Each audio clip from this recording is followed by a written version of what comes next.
کیا محرم میں کالا سوٹ پہننا جائز ہے؟ ثواب کا کام ہے جی آج کل تو پہنا، اس لیے تاکہ ان کو بتائیں آپ، انہوں نے نبی اسلام کے اوپر جھوٹ باندھا ہے کالا لباس جہنمیوں کا لباس، حالانکہ کالا لباس نبی اسلام کا سب سے محبوب لباس، آپ کا جھنڈا کالا تھا، رسول اللہ کا کرتا بھی کالا، آپ کی چادر بھی کالی، پگڑی بھی کالی، آپ پیچھے کون سی بات رہ گئی؟ کالی کملی والے جو نام تھی وہ چٹی کملی والے کیوں نہیں ہے؟ وہاں نہیں کالا رنگ نظر آتا؟ تو میرے بھائی جب یہ ہوگا تو ان کو تکلیف ہوگی، سینی آج بھی دلیر ہے، اس زمانے میں بھی دلیر تھے۔ بسم اللہ الرحمن الرحیم۔ انجینئر صاحب کا ایک اور دعویٰ اور ایک اور بڑا بہتان۔ ان سے سوال ہوا کہ محرم کے اندر کالے کپڑے پہننا کیسا ہے، تو انہوں نے جواباً عرض کر دیا کہ محرم کے اندر کالے کپڑے پہننا ثواب کا کام ہے، مستحب عمل ہے۔ اب میں ان سے کہتا ہوں یہ مستحب عمل ہے اور ثواب کا کام ہے، اس کی آپ مجھے دلیل دے دو، قرآن سے دے دو اور احادیث سے دے دو۔ ٹائم آپ کے پاس قیامت تک کا ہے۔ دوسری چیز، دعویٰ کر رہے ہیں کہ رسول اللہ صلی اللہ علیہ وسلم کا محبوب ترین لباس کالا لباس تھا، حالانکہ اس کے برعکس ہم کو ایک حدیث ملتی ہے جس کے اندر نبی پاک علیہ السلام نے واضح الفاظ کے اندر کہہ دیا کہ تم لوگ سفید کپڑے پہنا کرو کیونکہ سفید کپڑے سب سے اچھے کپڑے ہوتے ہیں۔ یہ تو حدیث ہے۔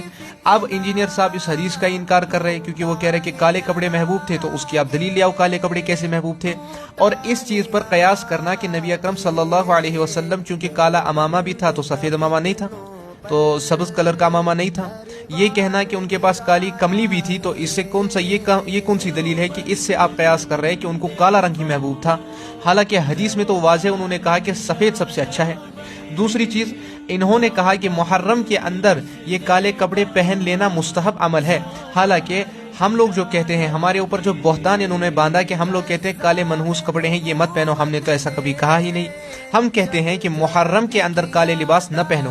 کیوں نہ پہنو؟ کیونکہ ان سے شیعہ کی طرف اور روافض کی طرف مشابہت ایک ہوتی ہے، جس کے بارے میں نبی کریم صلی اللہ علیہ وسلم نے فرمایا کہ جو جس قوم کی مشابہت اختیار کرے گا وہ انہی میں سے ہیں، اور میں نہیں چاہتا کہ میں ان لوگوں کے ساتھ قیامت کے دن اٹھوں، کہ میں ان لوگوں کی مشابہت اختیار کروں جو صحابہ پر طعن و تشنیع کرتے ہو، جو خلفاء پر طعن و تشنیع کرتے ہو، ان کو برا بلا کہتے ہو، اور ام المومنین حضرت عائشہ صدیقہ رضی اللہ تعالی عنہا کو برا بلا کہتے ہو۔ میں اس چیز کو گوارا نہیں کرتا کہ میں ان کے ساتھ اٹھوں، اسی لیے میں ان کی مشابہت اختیار نہیں کرتا ہوں۔ اور میں بات کس سے کر رہا ہوں؟ مرزے سے کر رہا ہوں، جس کے اندر خود روافض کا خون دوڑ رہا ہے، جو خود صحابہ پر طعن و تشنیع کر رہا ہے۔